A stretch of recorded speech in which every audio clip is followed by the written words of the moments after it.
All right, guys, welcome back to another episode of Freedom Finance with your boy Lanny. And today we're actually going to get into how you can make almost $90,000 in the form of dividend income and pay $0 in taxes.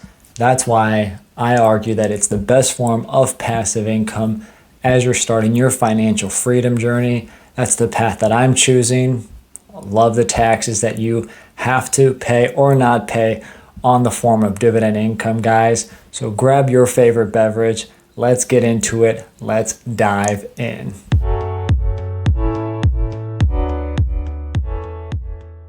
First, we have to start with what is a dividend. You hear about dividend investing and dividend growth stocks here on YouTube quite a bit. You know, Bert and I are on the Dividend Diplomats. We talk about dividend stocks nonstop. I do talk about dividend investing quite a bit on this channel since it's my main asset that I buy dividend stocks and ETFs every single day or week. So what exactly is a dividend? Well, a dividend is a distribution back to the shareholders, yes, you and this guy, typically from profits that a company's board of directors decides to give back. Now, companies could choose to retain earnings back for the company, or they could give part of that back to you as the shareholders. So typically you want that to come from the earnings of the company, and they are paying you typically in the form of cash, though there are stock dividends as well.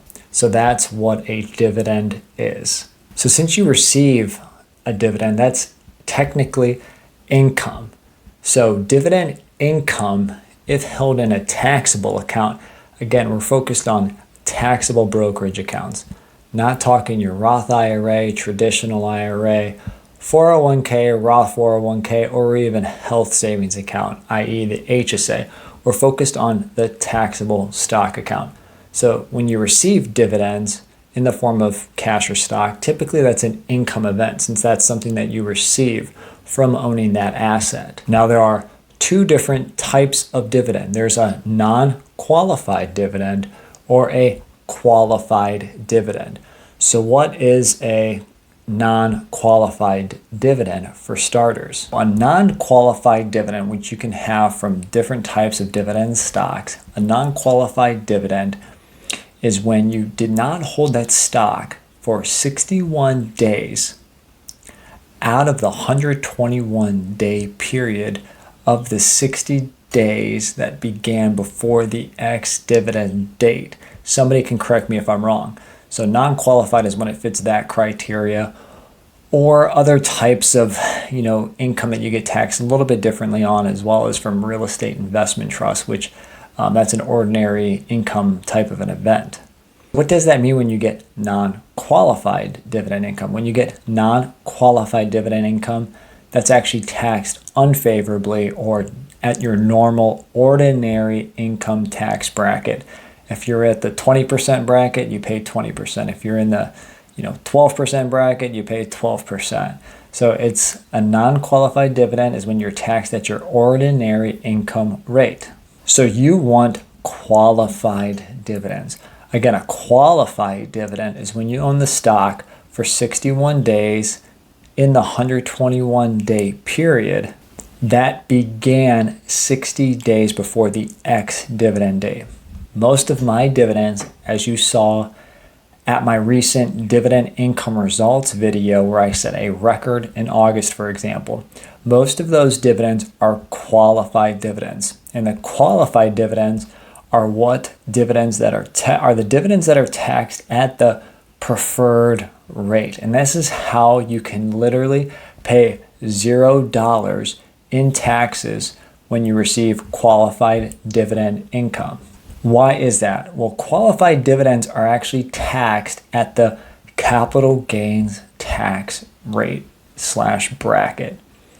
And that's really in three brackets. You got the 0%, the 15%, and the 20% bracket. We're going to cover just the single and the married filing jointly scenario since that makes up the majority of tax filers, and you probably more than likely fit into one of the two here on the channel as you're watching this video. I'll put up the chart regardless just so you can see all of the different brackets. So if you're single, you can make almost $45,000 of income and pay $0 in taxes on your qualified dividends. Now, what if you're single and your adjusted taxable income is $100,000 and you made $20,000 in dividend income? Are you taxed at that 100,000 bracket? No, you're actually taxed at 15% on that $25,000 dividend that you earn, because that's in the middle bracket if you're single. If you made $35,000 and let's say you made $8,000 in qualified dividends, you would actually pay $0 in taxes because you would be at the 0% bracket on the capital gains worksheet. Now, when you're married and you're earning qualified dividends and you want financial freedom, this is where you see the power of two come into play. Say if I really want to reach financial freedom, we want to be done and all we want is dividend income.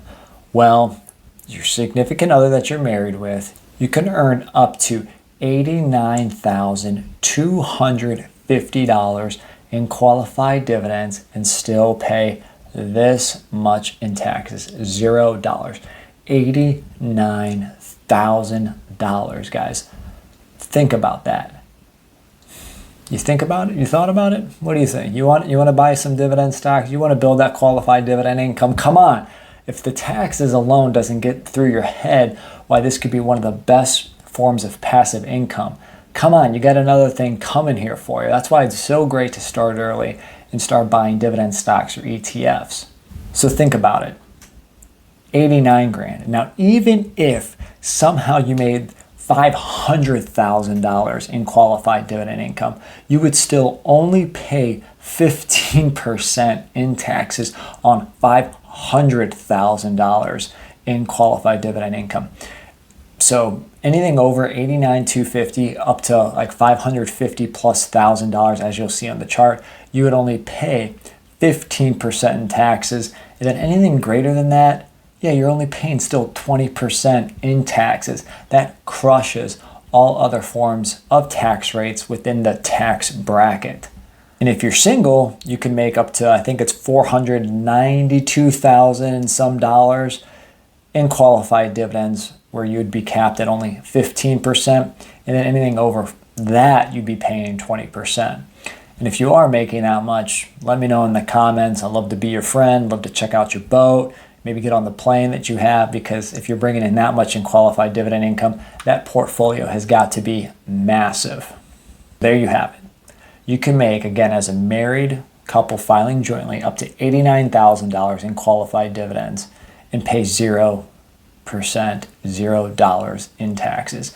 You can make a little bit over $44,000 in qualified dividend income and pay 0 in taxes if you're single. What do you think about that? Do you like the sound of buying dividend stocks as an asset that produces an ever-growing, ever-producing, hopefully passive income stream where you might have to only pay $0 in taxes for the rest of your life? If that sounds nice, definitely like this video.